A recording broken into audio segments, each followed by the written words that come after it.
Hey everyone, this is Katsy, the Crafty Comic, with a tutorial on how I made the Communicator Masks.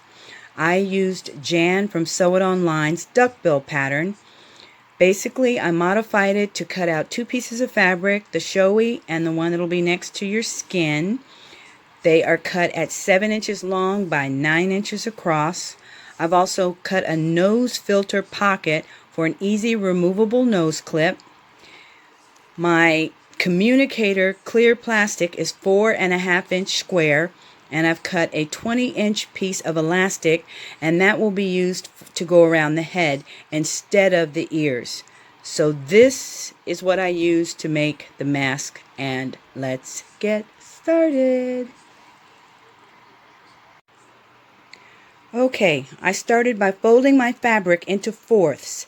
When it was cut into fourths, I then measured off a 2.5 inch square from the center cut and cut that out, and a 1.5 inch square which I cut out of here. I ironed my sides down on the nose clip pocket, and what I want to make sure of is that this show fabric covers the white in the center. Okay?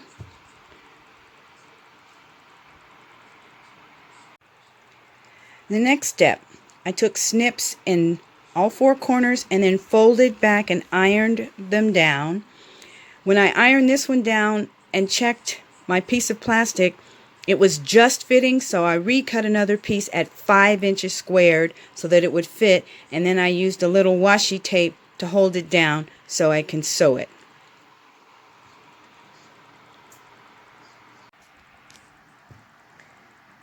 I had filmed a step and now it's missing. So suffice to say, I've sewn it together, turned it inside out, and I've ironed it. Now I have yet to sew the nose clip pocket down and then finish it as the way Jan has finished the duckbill mask, adding the elastic.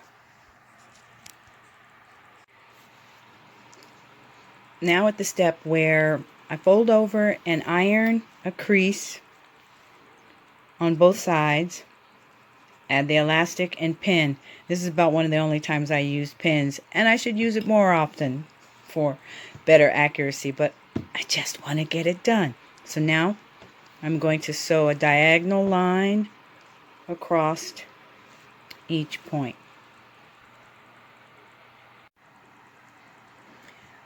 Okay, here is the finished communicator mask. Jan leaves the triangles in her mask, but I cut them away because they can be seen through the window. I've added a pony bead to the elastic because I add a nice length of elastic to give different heads enough space, and the pony bead tightens it. So that is it. Communicator mask number 5.